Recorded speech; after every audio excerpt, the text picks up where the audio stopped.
The COVID-19 pandemic has been disrupting the lives of billions across the world. Yet how refugees and immigrants are coping with the situation has been grimly reported. To find out how these communities are dealing with the epidemic through the voice of their leaders, and to discuss what needs to be done for now to better protect their lives.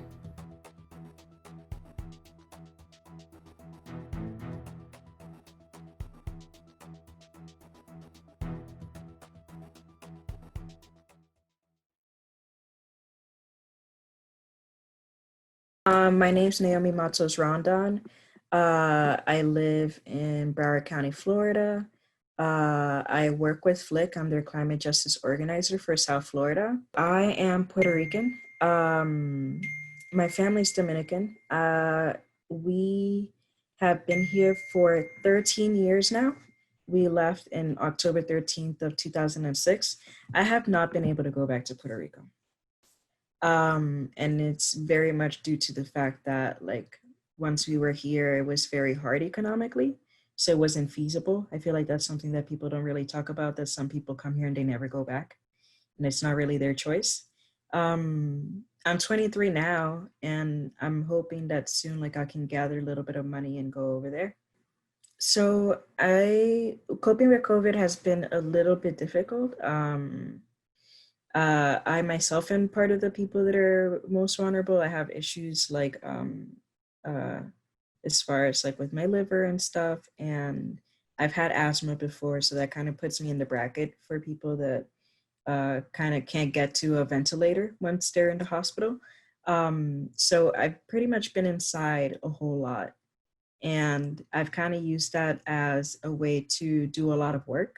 So I've been using work as a coping mechanism, which isn't the best thing to do. Um, but as far as like my family, my mom works in the Broward County Health Department, and she actually had to go get tested because they thought that she got exposed. So that was really rough. At the house that I'm living in, one of the people that was part of the family, they passed as well.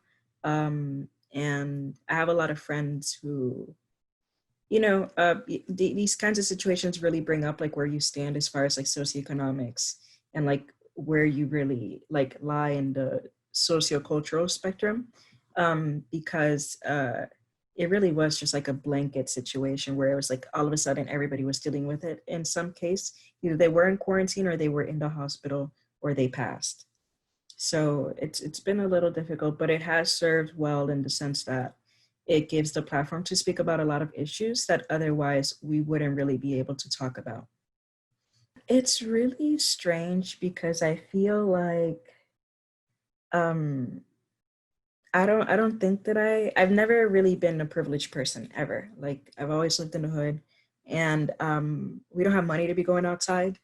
So I think it's really interesting how stressed people are by staying inside. And like I have a lot of friends who have either been in jail or some people have been to prison.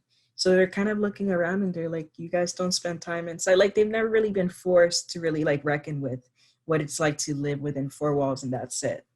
So it's not really that difficult in that sense. I do think it's difficult for people that are, for example, coping with things like substance abuse and they're trying to get over that. I feel like um, being a person that has kind of dealt with that, it's been difficult at times because a lot of the pastimes have been related to drinking and or smoking for a lot of people that are staying inside. Like there's a lot of memes and stuff that are really just delved in that.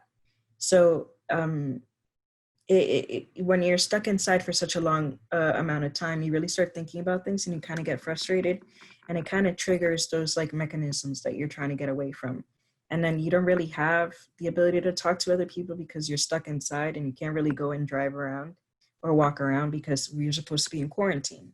So it's a really strange situation, but it wasn't the best way to sort of like come across all these issues, but it, you kind of gravitate towards the situation and you make the best out of it. As far as like my family and what they're dealing with back home is a lot of different places because yes, people live in Puerto Rico, but they're also living in Spain, and they're also living in the Netherlands and in the Dominican Republic, and here too in the Northeast. So everybody knows that Spain was having a lot of really big issues. My aunt lives in Madrid.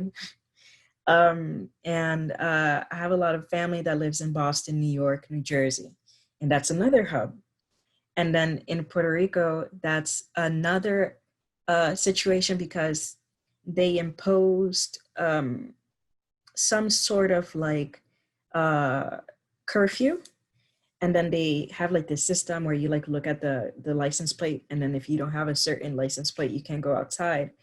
But um, they haven't really provided testing, and they haven't really given any circumstances for people to feed themselves, on top of the fact that we have issues with uh, economics. So people having jobs, people having housing, people having food, and people just having a sense of security that they'll be able to like make it to the end of the week or the end of the day, because sometimes it's on a day-to-day basis. So I mean, it's, I guess some sections of my family are pretty good. Like they're straight. They don't really need any type of like governmental services like that. So we're pretty lucky in that sense. But we have friends who really, like, there's no way to get to the supermarket, and people are still reeling from the fact that Maria happened and the infrastructure hasn't been put in place yet. So they're kind of like asking for people to open up like the school cafeterias so they can give food to the people. And even yesterday, like there have been a lot of issues with domestic violence and people getting killed in the house during the quarantine, and then like those crimes don't get addressed. But yesterday somebody was trying to feed the public, and they were trying to do a demonstration, and they were doing the correct thing. They kept the social distancing. They had like the bandana, and they got arrested. I mean, they got liberated today, but they got arrested. So that was like a day lost. So it was really interesting to see like the reaction that got, because a lot of people don't really like they don't see like the critical aspect of it, where it's like you taking out a person for that day means that one person left and they didn't have any food. So what's going to happen with that person? And it's not really like this person just came out of nowhere. Like they've been actively working in the community. So his name is Giovanni, if people want to look into it. But yeah, no, it's really wild because people can't really stay in quarantine. Like quarantine's a privilege, so they're out here doing caravans and wearing their like mouth uh like their bandanas and stuff and covering their face, and they're still like out like trying to like get justice and get the proper things that they need in order to make it work, especially with hurricane season coming up. First, I want to say that here, seeing well, Flick and the Hotline is one of them, the Dream Defenders and the doctor that they work with, like the way that they test the people that don't have homes and they give them dignity. Um, the amount of like different sort of like food drives that have been happening, I think it's really interesting because people are sort of like realizing that it's like a capitalistic issue where it's like we have the supplies, and because of not destroying demand, they are throwing it away instead of giving it to the people when they know that people don't have jobs. They aren't getting the funds because they keep rejecting people from the unemployment thing to sort of like keep all the percentages down and make it look like they're doing a good job. And people are still going hungry. So it's sort of like shining a spotlight and really like working together to like um put a spotlight in like the ICE detention centers and the food distribution and the testing and making things accessible for people who maybe don't have the resources or the capabilities to get them for themselves has been really, really cool. Oh, and the Transit Alliance too, because they've been doing letters to get accessible testing. Yeah. I am currently working with students who are part of the LGBTQ plus community and that are also like from immigrant backgrounds and are kind of on the lower end of the economic spectrum. Because I feel like along with the entirety of the immigrant community, specifically like those who are undocumented and who really lie on the outskirts of it all. It's really like a free-for-all. There's no infrastructure, there are no laws really to protect you. They're like on paper, but nobody really observes them, so it really doesn't do us any good.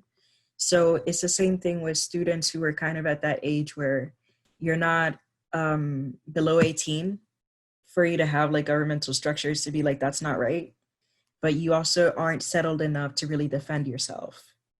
So it's I'm kind of looking into that and seeing like how it will be possible to sort of address that issue, because a lot of the students, specifically like the dreamers and stuff, along with the rest of the undocumented community, have gotten shut out of every single economic assistance program, but like they still need to pay their bills, and they pay taxes just like the rest of us. And it isn't even about the situation with the taxes or the status, it's just people need to survive. So it's really interesting, and kind of really sad that they've been shut out like that.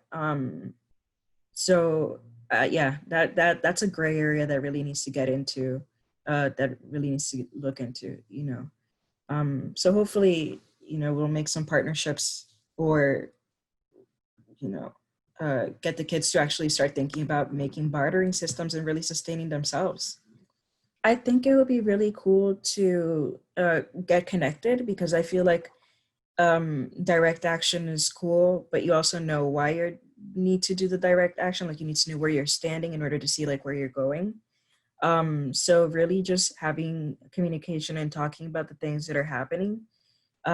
So yeah, I think that I want to like provide like some type of contact information maybe in the process of this. I can like type it into the description box or whatever, and people can sort of like keep track with the things that I'm working on and the programs that I'm making, and sort of like joining the conversations on why some things are happening or why some things are the way that they are.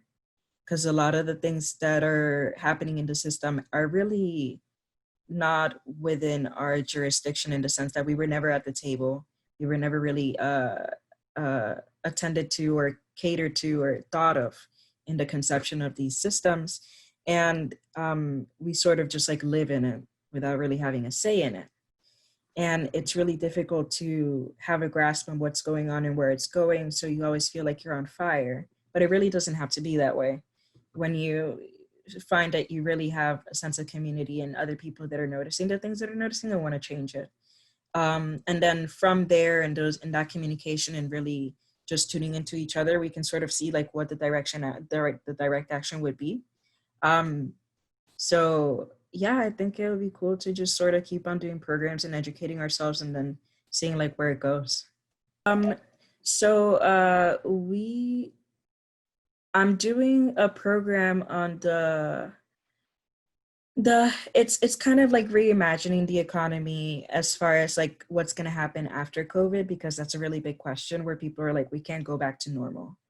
And that's really a point of contest, because people sort of like want to go back to shopping and like doing all the stuff that they've regularly done, but a lot of people can't see that anymore. So when it comes to the economy, and in specific the immigrant community, there's and climate work, there's a concept called the regenerative economy, where it's like sort of like reimagining the economy in the way that it should be, where it's not really in an exploitative sense, but it's in sense that it's living within the environment and yet sustaining ourselves in a very healthy way. So we're going to be doing that through the lens of farm work, and that's going to be, I believe, in March, in May, in the middle of May 20th. And then I'm gonna be doing a conversation with a couple of my friends in Brazil, and our organizers here in Miami, because of the claims that were done in the past press conference that DeSantis did with Trump, in regards to Miami being this like epicenter of travel and it being at risk, and the fact that it's sort of like as a illustration of like, see, this is why we have to close the borders, because it's not safe to bring in people from other places. and that place happened to be Brazil, and that's not really right because there's a gap of information between what's being said about what's happening here, and then there's like a oversimplification of the things that are happening over there.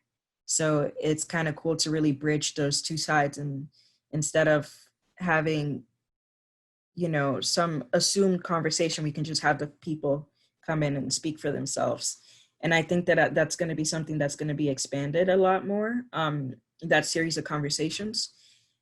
So it's just going to be the first one, but I'm kind of excited about it. So we'll see how it goes.